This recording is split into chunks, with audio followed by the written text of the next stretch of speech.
America suffers from a kind of divided soul, this double consciousness. We imagine ourselves as a beacon of freedom and as a white republic. And you can't be both without depositing a kind of madness at the heart of the country. And then there are the folks who have to bear the brunt of the madness. Why do you think JD Vance is so willing to write and say things that could very easily prove all your points? Because he believes it. You think so? He called Trump America's Hitler. Yeah, but I think, there's there when I read Hillbilly Elegy, right? There there are elements, there's an application of certain kind of Charles Murray-esque like formulations to the white poor, but there's something about the way he's ambitious beyond any limit. So Mhm, he'll morph into anything. But mhm. I think ultimately, um, I think he believes some of this stuff about the nation. When I hear him at July 5th, 2025, at the Claremont Institute Mhm. saying America is not a creedal nation. If you think about it, identifying America just with agreeing with the principles, let's say, of the Declaration of Independence, that's a definition that is way over inclusive and under inclusive at the same time. What do I mean by that? Well, first of all, it would include hundreds of millions, maybe billions of foreign citizens who agree with the principles of the Declaration of Independence. Must we admit all of them tomorrow? If you follow that logic of America as a purely creedal nation, America purely as an idea, that is where it would lead you. That's insane. On the day after July 4th, we're not a creedal nation. He basically gave a blood and soil speech.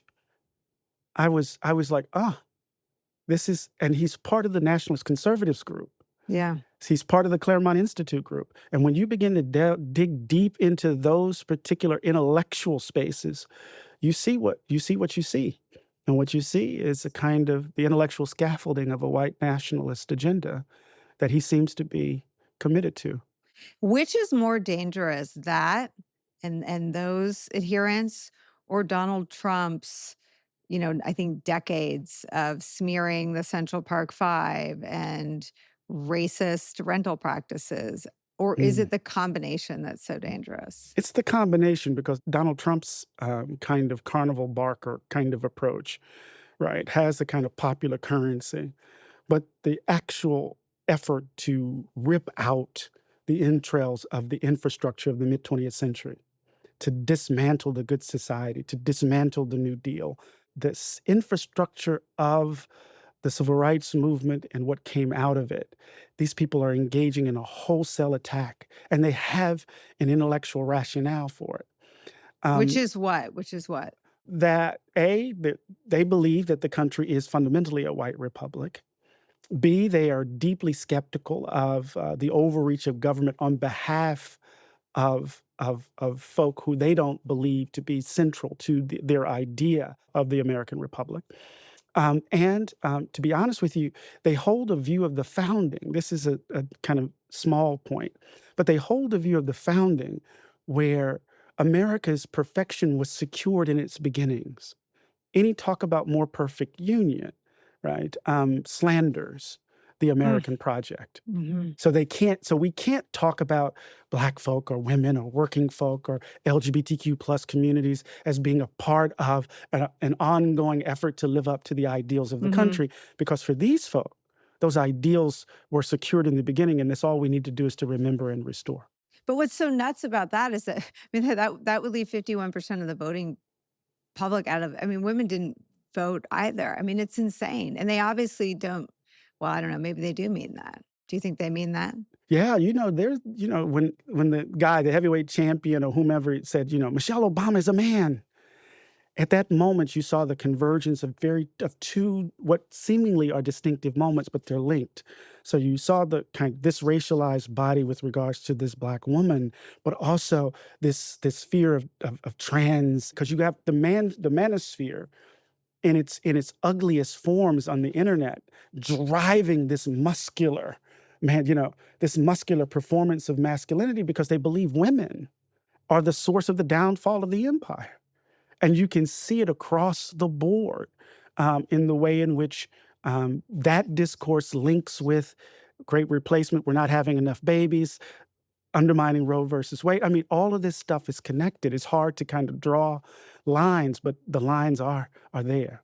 Eddie, take me through the anniversaries because I mean, Yeah. I've covered the Trump administration's efforts to whitewash and erase history as insane. But when you really look at our history, you can see that the first half of the project only works if you erase our history. Yeah. So oftentimes we want to exceptionalize Trump just like we exceptionalize the South. If only the South would live up to the ideals of democracy, then we would be okay as a country. When in fact, as Malcolm X said, as long as you're south of the Canadian border, you're in the South. Right? The South is the beating heart of the nation. So they can't bear the burden of our sins, just as Trump can't bear the burden of our sins. So I looked at these, I was trying, every president demands a past to account for it. So I looked at this, here we are, the 250th, and all of this hell's breaking loose. And I said, well, why don't I look at these milestone anniversaries and see what's going on? 1876, Reconstruction is collapsing. That's a generous word. It's being murdered. And it's the first national ritual post the carnage of the Civil War. And this is the story that encapsulates it. The most famous American, one of the most famous Americans is Frederick Douglass. The most famous orator in the country is Frederick Douglass. He has an invitation to sit on the dais with President Grant. He's trying to enter the exposition, the Philadelphia Exposition, which was wildly successful. Millions of Americans came. A Philadelphia police officer sees his ticket and said, there's no way an N-word can be on the dais. And if it wasn't for a senator who saw his big white mane, Frederick Douglass would have never gotten in. But guess what? He gets on the dais and they just sit him there. He's not allowed to speak. Instead, Grant talks about the grandness of the American experiment. We're no longer apprenticed to Europe and the like. Meanwhile, Colfax, Louisiana, violence. Vicksburg, Mississippi, violence. Hamburg, South Carolina, violence. The enactment of the Mississippi Plan aimed at disenfranchising Black folk and asserting these political coups that would take over the South, even though some of the states are already occupied. So that's 1876. 1926, oh my God. The Roaring Twenties, the Jazz Age. It's really the decade of the Klan. Our Yeah. colleague, Rachel Maddow, has done such great work on this decade. But Klan, founded in 1915, reaches its pinnacle in the 1920s. Its seminal achievement, Nicole, was the Johnson-Reed Immigration and Nationality Act of 1924. Representative Johnson from Washington was a member of the Klan. Senator Reed from Pennsylvania represented a state with over 250,000 members of the Klan. It's At one point, the insane. Klan had 6% of the American white population as members. At least that's some conservative number. Um, and they marched down in D.C., thousands of them, not from the South, but from the Midwest and the North. They even claimed that Calvin Coolidge would not have been elected president of the United States if it wasn't for them. Now, this is the key, the divided soul. The Klan was approved initially to have its annual convention on the grounds of the Philadelphia Exposition celebrating the 150th anniversary of the nation. They were going to celebrate the flag and burn a cross at the same time. But there was this odd and powerful coalition of Jewish folk and Irish folk and Black folk who blocked it. But the Klan was clear. They were invested in Nordic Americans. These people who came from S-hole European countries, these swarthy folks, these Irish folk with ambiguous allegiances. They were papists, right? They hated them.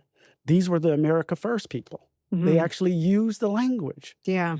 And so that's 1926. 1976 is very different. 1976, I talked to Secretary Lonnie Bunch about it. He said in some ways the bicentennial was the commemoration for white ethnic America. So the children and grandchildren of the European immigrants of the 1920s who were seen as infestations are now claiming the revolution as their own. But the nation had to deal with all of the skepticism of Watergate and Vietnam and Black Power and the women's movement, the radicalization of the students' movement. So the bicentennial, which I was 7 years old, Mm. wearing red, white, and blue pants that my mom bought me. Um, the bicentennial bore the burden of positing this consensus, Nicole. And I keep thinking about that image in Boston of the young teenager with the American flag attacking Ted Landsmark, a black Yale lawyer who was just simply rushing to get to a meeting that he was late to. That's the classic image by Stanley Foreman of soiling old glory. This is the anti-busing protest in Boston. Again, the contradiction in full view. And we see it with each anniversary. And here we are in the 250th, dealing with the same ghosts.